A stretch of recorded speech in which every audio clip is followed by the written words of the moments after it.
This video is for you if you're considering buying a new construction home and you think the teaser rates are a good deal. This video is full of data, details, and is a full analysis of how it doesn't make sense, usually, to accept the big concessions and the teaser rates from a builder at a higher sales price. I run my own mortgage brokerage, and I made a video the other day where I said I compete and beat builder lenders and multi-$1,000 incentives over 50% of the time, and that is true.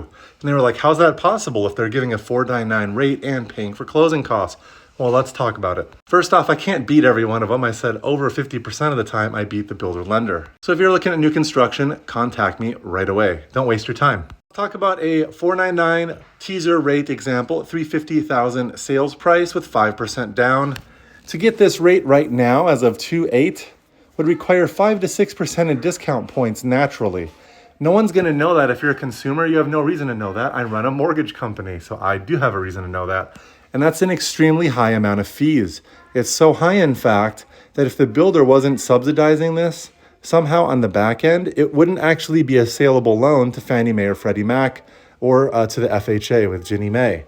And that cost would be about $16,000. And they're probably going to be paying about $8,000 in closing costs on some of these for a total of $24,000. That means that the concessions are more than 14% of the sales price. So the real value of the home should be about $326,000 if you were to buy it without all these concessions.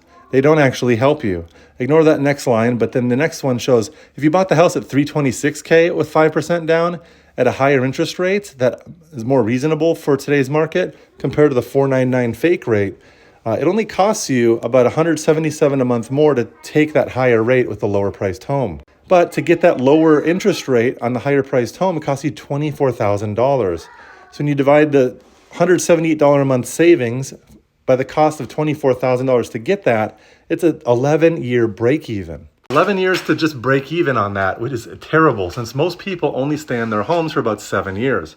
And in a new construction neighborhood, if you get antsy and you want to sell after 2 to 3 years, you're losing like $20,000 of that value. It's evaporating because you're now trying to sell your resale home and you're competing with the builder lender and their nice new incentives with new homes 1 block down the street. And if you stay there for the average of 7 years, you'd lose about $9,000 of that value of the $24,000 of incentives that's evaporating for you. Now, there's no free lunch. The reason I can talk this way is because I run my own company and I have extremely little overhead, and most other mortgage companies need to charge 4 to 5% in fees to pay for their massive overhead. I can charge significantly less and make more money than I used to. Everyone wins. The only downside of my business model is I can only help 10 to 20 families a month, not 100. It's not scalable. Call, text, email now.